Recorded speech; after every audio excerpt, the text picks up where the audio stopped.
Today's motivational quote: the only way to live like a king is to work like a slave.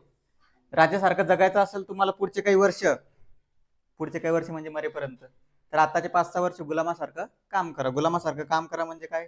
तुम्हाला काम करायची गरज आहे का? काम म्हणजे कोणत्या संदर्भात म्हटलेलं आहे? अभ्यास. म्हणजे तुमचं करिअर बनवायच्या संदर्भात तुम्ही अशी मेहनत घ्या 4-5 वर्ष गुलामासारखी, तेव्हा समोर चालून राजासारखे काम करसाल. ठीक आहे. जर आता टाइमपास केला तर समोर कोणाच्या हाताखाली तुम्हाला गुलाम म्हणून काम करावं लागेल. बरोबर आहे ना? कळालं का?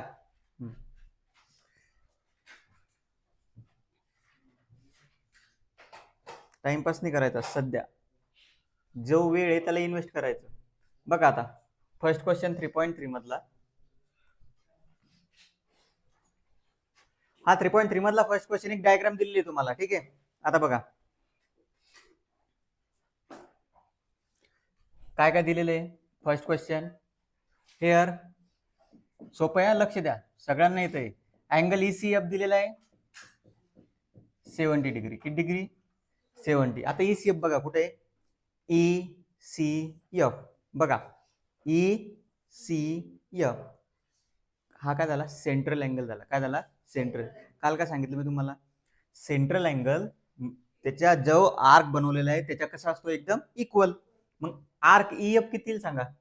देअरफॉर आर्क EF मेजर टाकायचं, त्याच्या पुढे यम शब्द टाकायचा. काय शब्द टाकायचा? यम. मेजर ऑफ आर्क EF किती is equal to angle ECF. इथे लिहावं लागेल थोडं. सेंट्रल अँगल अँड, हे बघा जॉमेट्री या गोष्टीमुळे तुम्हाला अवघड वाटतं. या हे जे स्टेटमेंट लिहावं लागतात ना त्याच्यामुळे तुम्हाला जॉमेट्री अवघड वाटतं. हे तर सर्वांना माहिती आहे. फक्त हे स्टेटमेंट कसं लिहायचं तेवढं शिकून घ्या. Central angle and corresponding arc. Corresponding म्हणजे त्यानेच बनवलेला. Corresponding arcs are equal. ज्यांना आठवलं त्यांनी लिहायचं, नाही तर 99% केसेसमध्ये मार्क्स कटणार नाही, पण एखाद्या पर्सेंट केसमध्ये आता चेकरच्या मनावर आहे एक्झामिनरच्या. त्याला जरी सेंटेन्स दिसलं नाही मार्क्स काटायचे असेल तर कुठेही काटू शकतो. ठीक आहे. पण 99% कटणार नाही मार्क्स. मेजर ऑफ आर्क किती आला मग? 70 डिग्री. किती आला? आर्क EF आला तुमचा 70 डिग्री. ठीक आहे. बर, त्याच्यानंतर मेजर ऑफ आर्क DF दिलेले आहे. Major of arc DGF. ठीक आहे. इथंच लिहितो वरती. मेजर ऑफ आर्क DGF किती दिलेलं आहे? 200 डिग्री. ह्या गोष्टी माहिती आपल्याला सगळ्या. आता काय काय काढायचं बघा. पहिलं find major of arc DE. सोपं आहे, लक्ष द्या. Major of arc DE. Major of arc DE सांगा बरं विचार करून. आर्क DE बघा, DE कुठे? हा DE आहे ना, DE. हा काढायचा आपल्याला. हा मग कसा काढावा लागेल? 360 मधून मायनस करावं लागेल काहीतरी. काय मायनस करावं लागेल? त्याच्या अपोजिट बाजू. त्याच्या अपोजिट बाजू कोणती आहे? DGF आणि EF. म्हणजे तुम्हाला मेजर ऑफ आर्क DE काढण्यासाठी 360 मधून मायनस करावं लागेल. काय मायनस करावं लागेल? Measure of arc. कोणता arc? DGF plus measure of arc EF. ठीक आहे. म्हणजे या दोन, हा जर आपल्याला छोटासा काढायचा आहे तर हा पूर्ण पार्ट काढून टाकावा लागेल. आणि या पूर्ण पार्ट मध्ये दोन आर्क आहे, DGF आणि EF. झाला आन्सर. काय राहिलं मग? 360 मायनस हा किती आहे? 200 आणि हा किती आहे? 70. किती मग ते 360 मधून 270 सांगा 100 कसं काय येईल? अरे याच्यात 30 टाकायचे, 300 होतात आणि ते पुढचे 60, 90. किती येईल? 90 डिग्री. किती आला तो? 90 डिग्री. ठीक आहे. हा एक झाला. आता दुसरा DEF. तुम्ही सांगा मला DEF कसा काढायचा? Major of arc DEF.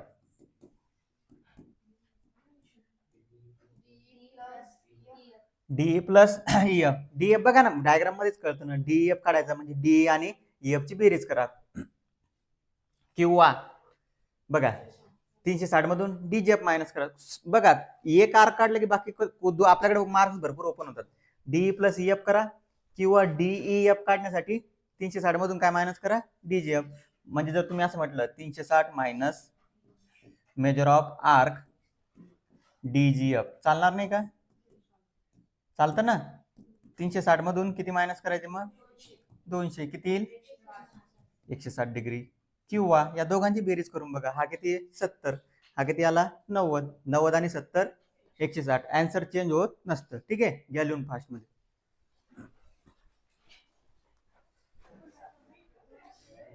Second नंबरचा क्वेश्चन, इकडे लक्ष द्या रे. बघा स्टार केलेला आहे, त्याला एक्झाम मध्ये येतो हा. इक्विलॅटरल ट्रायंगल दिलेला आहे तुम्हाला. सर्कल मध्ये एक इक्विलॅटरल ट्रायंगल दिलेला आहे. इक्विलॅटरल ट्रायंगलची प्रॉपर्टी काय असते? इक्विलॅटरल ट्रायंगलची प्रॉपर्टीज काय असते सांगा पटकन. QRS is an equilateral triangle. Equilateral ट्रायंगलची प्रॉपर्टी सांगा ना, काय असते? तिन्ही बाजू सारख्या. मग therefore segment QR is congruent to segment कोणती? RS is congruent to segment. तिसरी कोणती आहे? QS. तीन बाजू कोणती कोणती? QR, RS आणि QS. दॅट इज, हे सेगमेंट म्हणजेच काय रे? कॉर्ड. काय? Chord. Chord QR is congruent to chord. Triangle साठी सिगमेंट येते, पण सर्कल साठी काय त्या? कॉर्ड. माहिती आहे ना. मग आता कॉर्ड इक्वल असल्यावर तुम्हाला त्या दिवशी सांगितलं होतं मी, कॉर्ड कालच सांगितलं, कॉर्ड इक्वल असल्यावर काय असतात? Corresponding arcs are equal. मग इथे लिहायचं, काय लिहायचं? Chords, congruent chords, sorry congruent chords. हे शब्द, हे सॉरी हे सेंटेन्स बरोबर लक्षात ठेवा. Congruent chords and their corresponding arcs. Corresponding arcs are equal. आता याचा करस्पॉन्डिंग आर्क कोणता आहे? मग QR चा कोणता आहे? QR चा आर्क कोणता आहे? QR चा आर्क कोणता आहे? QR. RS चा कोणता आहे? RS. QS चा कोणता आहे? QS. मग डायरेक्ट हे लिहून टाका, therefore arc QR is congruent to arc RS is congruent to arc QS. झालं का प्रूव्ह? फक्त मागं पुढं असेल ते प्रॉब्लेम. RS ठीक आहे, QS तिने आले पाहिजे आपल्याला. QR हे झालं फर्स्ट. ठीक आहे, पहिलं झालं प्रूफ आपल्याला. त्याच्यानंतर दुसरं.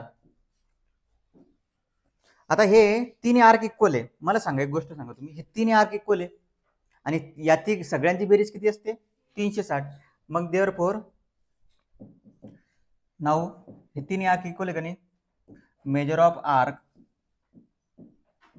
QR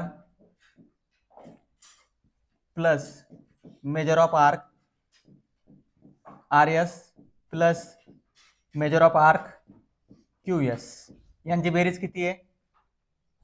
360.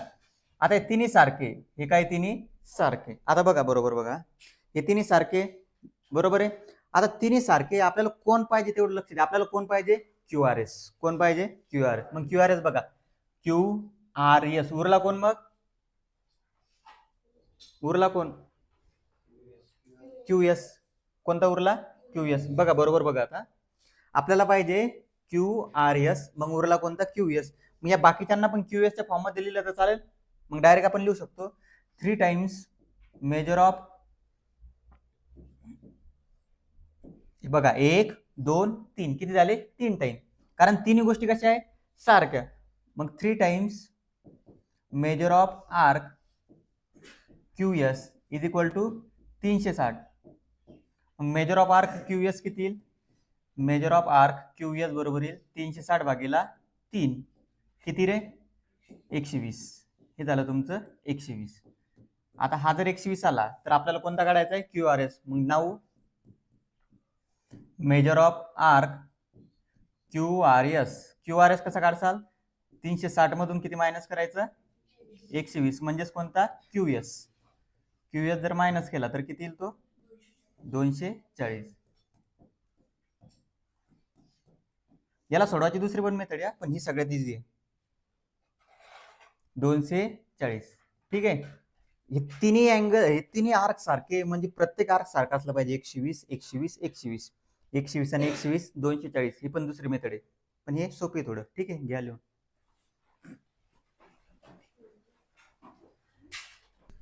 हा, लास्ट क्वेश्चन बघा आता. तुम्हाला 2 कॉर्ड्स इक्वल दिलेले आहे आणि एसी आणि बीडी इक्वल करायचं दाखवलं. बरं, ठीक आहे. बघा काय काय दिलेलं लिहून घ्यायचं आपल्याला. Here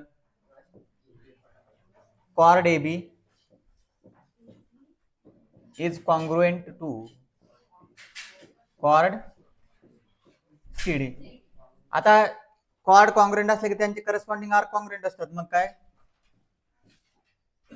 congruent chords and corresponding arc. जास्त काय अवघड नाही लिहायला, सोपंच आहे. Corresponding arcs are equal. यांचे करस्पॉन्डिंग आर्क कोणते? मग एबीचा कोणतं आहे? एबीचे measure of arc AB is congruent to arc CD. ठीक आहे, बरोबर आहे. पण एबी कोणाकोणाचे हे, हा जो मग दॅट इज जर लिहिला आपण, measure of arc AB is equal to measure of arc CD. ठीक आहे. आता आर्क AB कोणत्या दोन आर्क मिळून बनलेला आहे? AC आणि CB. Major of arc AC plus measure of arc CB. हा कोणत्या दोन मिळून बनलेला आहे? Major of arc CB plus measure of arc BD. आता दोन्ही ठिकाणी CB आहे, इथे पण CB आहे, इथे पण CB आहे. काय झालं? कॅन्सल. म्हणजे इकडे आल्यावर काय होणार? ते मायनस, ऑटोमॅटिक कॅन्सलच होणार. Therefore measure of arc AC is equal to measure of arc BD. बघा, जेव्हा मेजर टाकतो का नाही, तेव्हा कॉन्ग्रुएंटचं साईन नसतात टाकत, कारण ते माप आहे. माप ते इक्वल राहणारच आहे. ठीक आहे. आता हे मेजर, आता हा यम काढून टाकायचा आपल्याला. मग that is arc AC is congruent to arc BD. सोपा क्वेश्चन आहे. ठीक आहे. काही अवघड क्वेश्चन मध्ये 2 मार्क साठी बघा किती सोपा क्वेश्चन.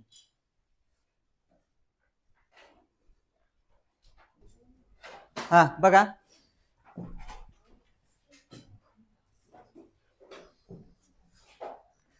हा एक तुम्हाला होमवर्क.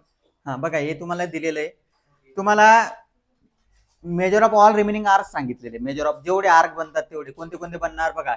AB बनणार, BC बनणार, AC बनणार. त्याच्यानंतर ABC, BCA आणि BAC एवढे आर्क बनतात. 6. किती बनतात? 6. कोणते कोणते? AB, BC, AC. त्याच्यानंतर ABC, त्याच्यानंतर BCA आणि BAC. ठीक आहे. ABC वेगळा आहे आणि BAC वेगळा आहे. ठीक आहे.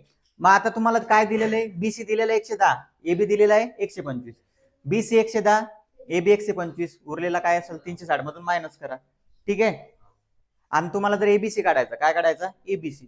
त्या दोघांची बेरीज करा, 235. ठीक आहे. सोडवा क्वेश्चन घरी. 62.